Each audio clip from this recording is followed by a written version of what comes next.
Hey guys, in today's video I bring you an unbelievable and chilling story. Let's meet Rowan Calloway, a craftsman who died after suffering a 12,000-volt electrical shock and spending 11.5 minutes in the afterlife. What he saw on the other side was not a tunnel of light, but rather a cosmic void filled with mysteries, where his identity dissolved and he merged with something much greater. But the scariest thing was what happened next. He came back, and now he carries a disturbing message about the real nature of death and existence. What he discovered could change everything you believe. So before we start, leave your like, subscribe to the channel so you don't miss any content like this, and activate the bell to receive all notifications. Now, get ready for this intense and surprising journey. Life is a thread. Thin, fragile, invisible. One day you are standing believing you have control over everything.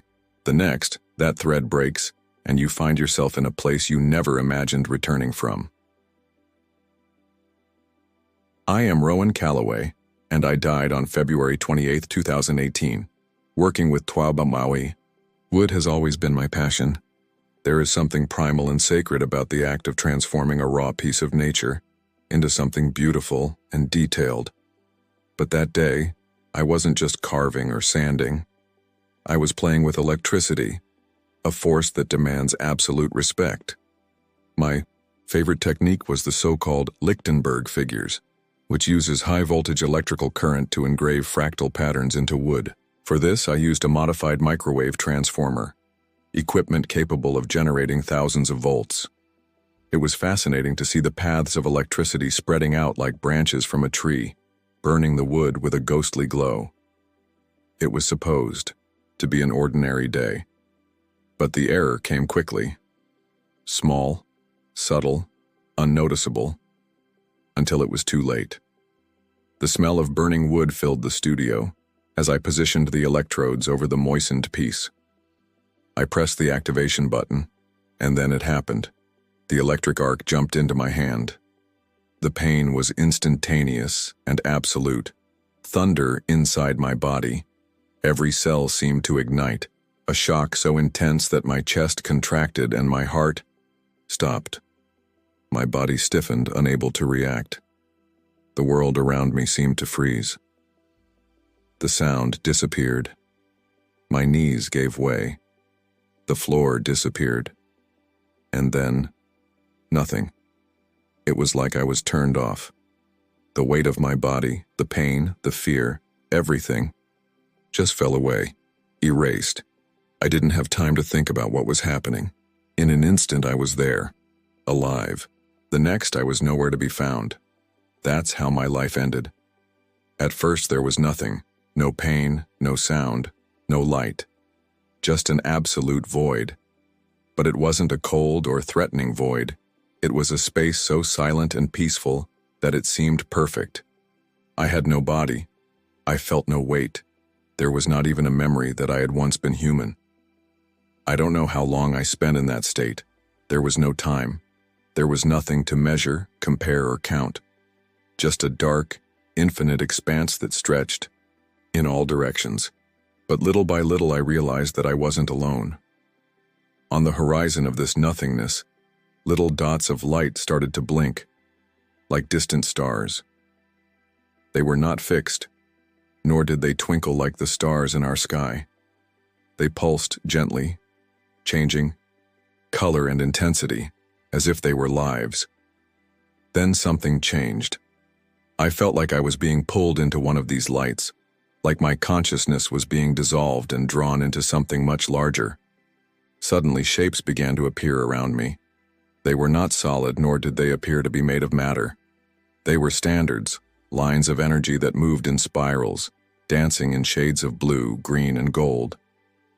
These standards crossed me, and somehow I was part of them.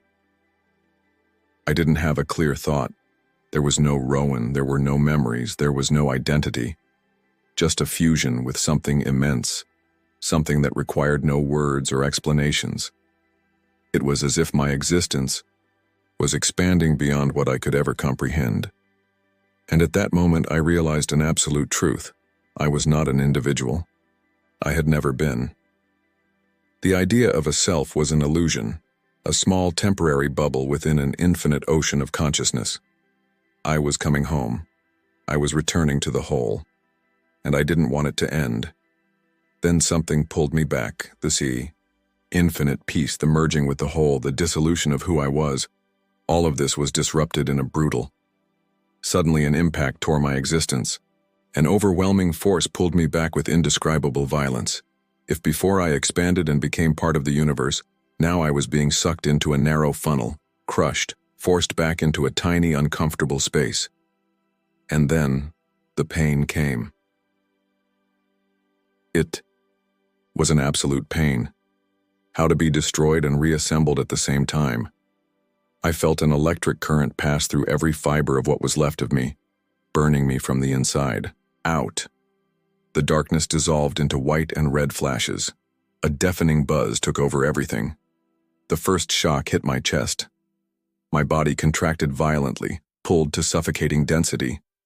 Something pressed me against myself, as if I were being pushed into a cocoon too small to contain what I had become. Second discharge. What was this hell? Where was the infinite vastness? Where was the peace? Drugs. Time. Rowan. Someone was shouting, but the words sounded like distant explosions, piercing layers of thick glass. Another shock. And then, my lungs sucked in oxygen with primal desperation. My chest rose and fell erratically as if I was trying to remember what it felt like to breathe. The muscles in my body shook uncontrollably, and my skin burned as if it were on fire. I was alive. But something was wrong. You knew who had been somewhere else. I knew that death, it wasn't the end. But now I was stuck here again, confined to this frail, burned, limited body. And that was the worst part. I didn't want to go back. The first thing I felt when I opened my eyes was a crushing weight on me, not physical, but as if my very existence had become too dense. I was lying down, surrounded by machines that beeped at a constant rhythm. A tube stuck down my throat prevented me from speaking. My arms were trapped by wires and needles, and a dull pain pulsed through every inch of my body. I didn't know how much time had passed. The cold ICU lights flickered above me, blinding my dry eyes. Everything felt strange, like my skin was thicker, sensitive as if every heartbeat echoed through my bones. The feeling was surreal, as if I were wearing a heavy and tight attire. But this suit was not made of cloth or metal. It was my own body. The smell of burning flesh filled my nostrils. My muscles protested at the slightest movement. I looked at my bandaged hands and knew, before I even saw the damage, that something had been lost. I didn't feel human. The room was silent except for the beeping of the monitors. Then a soft voice. "Rowan?" I blinked a few times until I could focus on Eliza's face. My sister was sitting next to the bed, her eyes red from crying. The smile that formed on his face was weak, tentative, as if he was afraid to believe I was really there. "You came back." I tried to respond, but the tube in my throat wouldn't let me. All I got was a low, husky moan. She leaned closer, touching my arm gently. Your touch felt too real, too intense. It was as if my body was amplified, capturing every smallest detail of reality. But I no longer belonged there. I knew what was on the other side. And now this world seemed small, artificial, limited. I was trapped inside myself, and I had no idea how to move forward. The following days were a blur of pain, hallucinations, and unanswered questions. Recovery was quick, too fast according to doctors. My body, which should have taken months to heal from the burns, was showing signs of regeneration. Accelerated. Skin grafts that had been considered inevitable were discarded when the tissues began to heal on their own. But the scariest part wasn't the physical pain. That's what happened when I closed my eyes. At first, it was just flashes, the lights. They blinked in the dark as if they were calling me back. Always distant, always dancing like stars that changed color. Then came fractal patterns forming and falling apart in an infinite cycle. So the dream started. I was back to the void. I floated in the darkness, feeling the peace that had been ripped from me. But this time, I wasn't alone. Had others there. They had no form, no faces, but I felt them. They were presences, consciousnesses without a body, without a voice, but with clear intentions. There was no fear, just an absolute certainty that I was part of them. And then, one of them said, "You saw. Now you need to remember."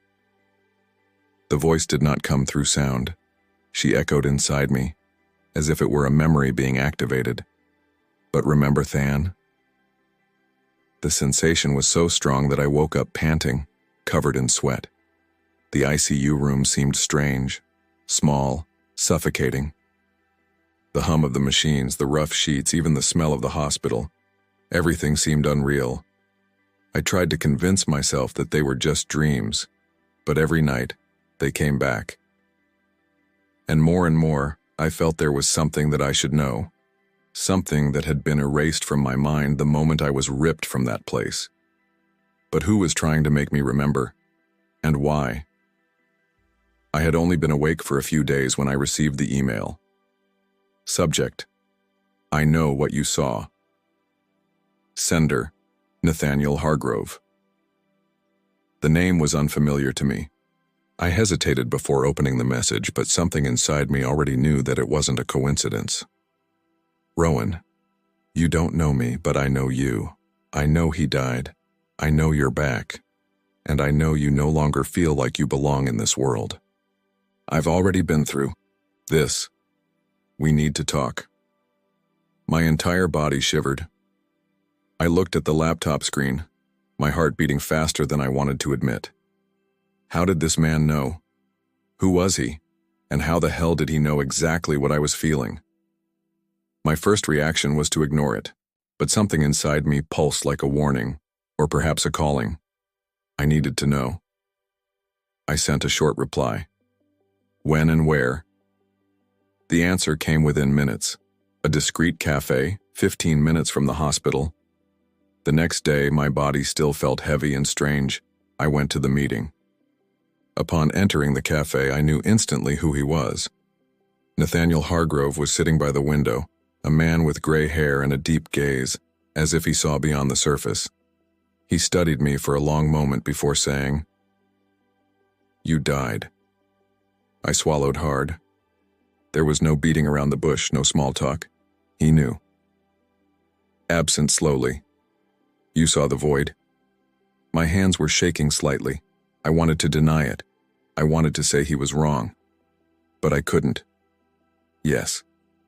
Nathaniel tilted his head, as if evaluating my response. And now you don't belong here anymore. I let out a breath I didn't even realize I was holding. He wasn't asking. He was stating something I already knew but didn't want to admit. It was at that moment that I realized that my life would never be the same. Because that man knew more than me. And I needed to find out what else did he know. Nathaniel took a sip of his coffee and watched me in silence. I felt like he was analyzing me, trying to understand where I was in the process. "How are you sleeping?" he asked bluntly. I laughed without humor. "You already know the answer, don't you?" He nodded slowly. "The dreams, the lights." My skin crawled. "The void," I added. Nathaniel smiled sadly. "The first thing that happens when we return is the feeling of displacement. You've noticed that nothing seems real anymore, right?" I lowered my eyes. How did he know exactly what I was going through? "The world seems smaller," I murmured. "Like it was too tight for me. The colors look wrong. The sounds are too loud." He nodded. "Because your brain is trying readjust, but you'll never make it. You saw the other side. You saw the truth. And now you're stuck here. Again." I swallowed hard. "What was that place?" I asked. Nathaniel let out a sigh, as if that question was difficult even for him. "I don't know how to define it, and that's the problem. There are no human words for what that is. All I can say is that what we experience here, he gestured vaguely at the coffee, the people, the world around us, is not real. An icy sensation ran down my spine. Are you saying we are in an illusion? He shook his head. Not exactly. Think of it as a closed system, a bubble, a controlled experience. And when we die, he hesitated, choosing his words, we leave that system. I frowned. And why are we back? Nathaniel looked me in the eye. That's the question that haunts us all. My heart raced. All of us. Are there others? I asked, feeling my mouth dry. He smiled slightly. Much more than you imagine. I was silent for a long moment, processing what Nathaniel had just said. Much more than you imagine. I was not alone. He seemed to be waiting for my reaction, but said nothing. He just studied me, as if he wanted to see how far I could get on my own. How did you find these people? I asked. My voice was low, almost a whisper. Nathaniel placed the cup on the table and intertwined their fingers. They found me, just like I found you. I swallowed hard. You mean, this happens all the time? He nodded. More than you imagine. And most of the time, those who come back have the same problem. You can't fit into the life you had before. I closed my eyes for a moment. I knew exactly what he meant. From the moment I woke up in the ICU, nothing felt right. The world was wrong. Nathaniel continued. Have you noticed how your emotions have changed? How do things that once mattered now seem mundane? I looked at him, stunned. Yes, I whispered. Before my death, I worried about money, about my job, about small everyday problems. Now, this all seemed ridiculous, as if seeing the world through a different lens. Because you this seeing, said Nathaniel, as if he had read my thoughts. And that will never change. I crossed my arms, trying to contain the chill that was creeping up my spine. What happens next? Nathaniel sighed. That depends on you. Some try to forget. They live the rest of their lives as if nothing had happened. They pretend it was just a dream. I knew right away that that wouldn't be my path. And the others? He tilted his head, a tired smile forming on his lips. The others want answers. A shiver ran across my skin. And did you find any? Nathaniel looked at me for a long time before saying, I found something, but you need to be ready to know. Nathaniel left me with more questions than answers. Over the next few days, I tried to continue my life as before. But as could I do this? How can anyone just move on after seeing what I saw? Everything seemed superficial. The noise of traffic, the banal conversations, the worries of the people around me. Nothing made sense anymore. The world seemed to me like a cardboard scenario, fragile, shallow, a poorly made imitation of something much bigger. I tried to convince myself that I could just ignore it, pretend that everything was normal. But then, the visions, they kept coming back. Every time I closed my eyes, I saw the empty. The lights pulsed, calling me. I saw fractal patterns dancing, breaking apart and remaking themselves in infinite cycles. And there was always that presence in the back of my mind. And then once again, the voice. You saw it. Now you need to remember. On the third night in a row, waking up sweaty and panting, I knew there was no going back. I picked up my phone and dialed Nathaniel's number. He answered on the second ring, as if he had already expected my call. Are you ready? He asked without even saying hi. I was silent for a moment. I didn't know if I was. I didn't know if anyone could be. But there was no other choice. Yes. Nathaniel's only response was an address. No explanation, no warning. Just one place. When I arrived, I found a simple, isolated house in a quiet neighborhood. Nathaniel was waiting for me at the door, with his hands in his pockets and an unreadable look on his face. Come in, he said, giving me space to pass. I took a deep breath and walked through the door. On the other side, my life would never be the same. The room was dimly lit, the air filled with the smell of aged wood and the faintest trace of incense. In the center of the room was a dark, oak table piled high with papers, books, and a laptop running, the screen displaying diagrams I didn't recognize. But that wasn't what caught my attention. Had other people there. 3, to be exact. 2 men and a woman, all watching me with a look that didn't carry curiosity, but rather recognition. "He's here," Nathaniel said, closing the door behind me. The woman was the first to speak. "Welcome, Rowan," she said. His voice was low, almost too soft to hear. "There's no need to be nervous. We all go through it." I looked at the other 2 men. The oldest, with gray hair and a face marked by time, watched me in silence, his fingers intertwined on the table. The other looked to be my age, maybe a little younger, and he was looking at me with a gleam of understanding in the eyes.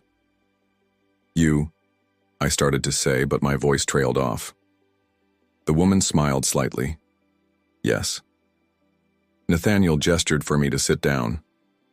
"Rowan, these are people like you, people who died." My heart raced. "And they came back," I added, still trying to absorb what was happening.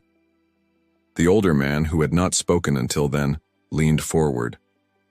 "But the most important thing is not that we're back," he said with a serious tone.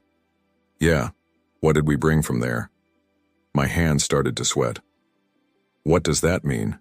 Nathaniel exchanged a look with the others before saying, "It means you. It's not here by chance." My thoughts spun. From the moment I woke up in the ICU, from the dreams, from the emptiness, everything pointed to something bigger, something I should remember. And then the younger man spoke for the first time. "What did they say to you?" My throat felt dry. "You saw it. Now you need to remember." The silence in the room was heavy. Everyone exchanged glances as if confirming something between themselves. "They said the same thing to me," the woman murmured. And then Nathaniel gave the last piece of the puzzle. "Rowan, we are trying to understand, what do they want from us?" The cold ran down my spine. Because deep down, I already knew the answer. They weren't just calling me back, they were me waiting. In the days that followed, I immersed myself in intense conversations with Nathaniel and the others. Each of them had been through something eerily similar to my experience. The void, the lights, the dissolution of identity, the feeling of fusion with the universe, and we had all been called back.